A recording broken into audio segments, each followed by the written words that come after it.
ఓట్ల చోరీ అంశంపై సిట్ ఏర్పాటు చేయవలసిందిగా కోరుతూ కాంగ్రెస్ అగ్రనేత రాహుల్ గాంధీ దాఖలు చేసిన ప్రజా ప్రయోజన వ్యాజ్యాన్ని సుప్రీంకోర్టు తోసిపుచ్చింది. రాహుల్ వేసిన పిల్లుపై విచారణ చేయడానికి జస్టిస్ సూర్యకాంత్, జస్టిస్ జోయిమాలా బాగ్చీలతో కూడిన ధర్మాసనం నిరాకరించింది. ఈ అంశంపై ఎన్నికల సంఘాన్ని ఆశ్రయించవలసిందిగా పిటిషనర్కు సుప్రీంకోర్టు సూచించింది.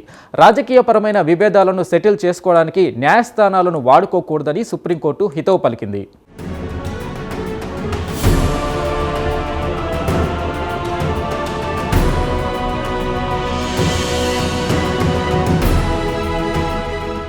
ఓట్ల చోరీ ఇటీవల కాలంలో రాజకీయ వర్గాల్లో తరచుగా వినిపిస్తున్న మాట ఇది. ఓట్ల చోరీ అంశాన్ని రాహుల్ గాంధీ ఇటీవల తమ అస్త్రంగా మార్చుకున్నారు. ఓట్ల చోరీ అంశంపై స్పెషల్ ఇన్వెస్టిగేషన్ టీం సిట్ ఏర్పాటుకు రాహుల్ గాంధీ సుప్రీంకోర్టులో ప్రజా ప్రయోజనం వ్యాజ్యం దాఖలు చేశారు.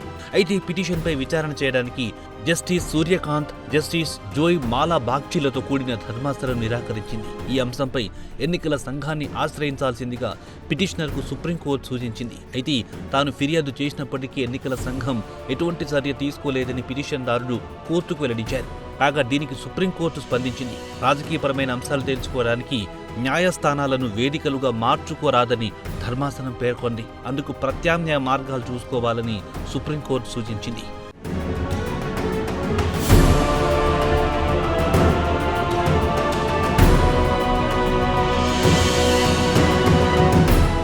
ఓట్ల చోరీ అంశంపై ప్రధానంగా కేంద్ర ఎన్నికల సంఘాన్ని రాహుల్ టార్గెట్ చేశారు. 2024 లోక్సభ ఎన్నికల్లో ఓట్ల చోరీతో ఎన్డీఏ సర్కార్ కేంద్రంలో అధికారంలోకి వచ్చిందన్నది రాహుల్ గాంధీ చేసిన ప్రధాన ఆరోపణ. లోక్సభ ఎన్నికల్లో భారతీయ జనతా పార్టీకి మేలు చేయడానికి కొన్ని నియోజకవర్గాల్లో ఓటర్ల జాబితాలో ఎన్నికల సంఘం పెద్ద ఎత్తున మార్పులు చేసిందన్నది రాహుల్ చేసిన ఆరోపణ. కాగా రాహుల్ గాంధీ ఇప్పటికీ అవే ఆరోపణలు చేస్తున్నారు.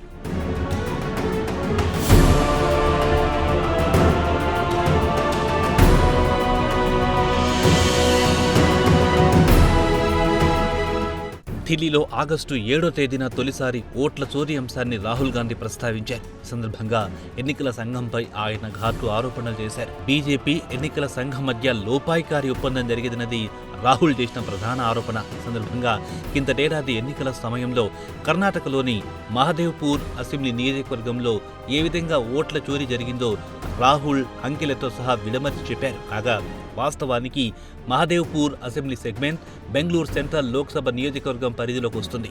అంతిమంగా బెంగళూరు సెంట్రల్ లోక్సభ నియోజకవర్గంలో బీజేపీ అభ్యర్థిని గెలిపించడానికి మహదేవ్పూర్ అసెంబ్లీ సెగ్మెంట్లో ఓట్ల చోరీకి ఎన్నికల సంఘం పాల్పడిందని రాహుల్ గాంధీ ఘాటు ఆరోపణలు చేశారు.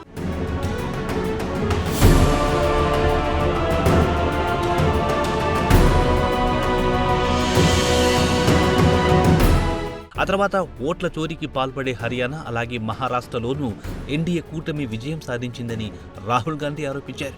ఓట్ల చోరీ కారణంగానే సదరు 2 రాష్ట్రాల్లో కాంగ్రెస్ పార్టీ ఓటమి పాలయ్యిందని ఆయన ఘాటు ఆరోపణలు చేశారు. కాగా ఒక దశలో రాహుల్ గాంధీపై కేంద్ర ఎన్నికల సంఘం మండిపడింది.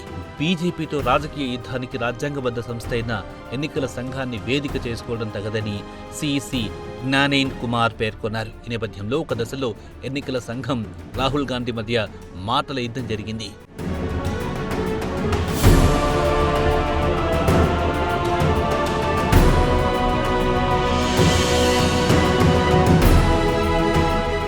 కథ అక్కడితో ఆగలేదు. ఓట్ల చోరీ అంశంపైనే ఇటీవల బీహార్లో రాహుల్ గాంధీ ఏకంగా 16 రోజుల పాటు యాత్ర చేశారు. ఓటు ప్రజాస్వామ్యానికి పునాది వంటిదన్నారు. సామాన్యులకు కూడా రాజ్యాంగం ఓటు హక్కును కల్పిస్తే సదరు హక్కును కొన్ని పార్టీలు చోరీ చేస్తున్నాయని రాహుల్ ఆరోపించారు.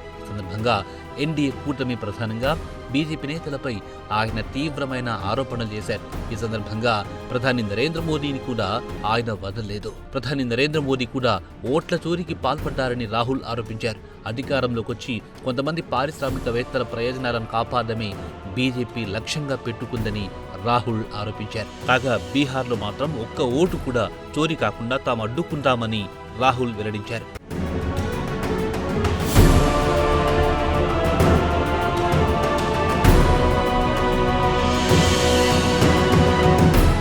కాగా రాహుల్ గాంధీ చేసిన ఆరోపణలను ఇటు బీజేపీ ఎన్నికల సంఘం తోసిపుచ్చాయి.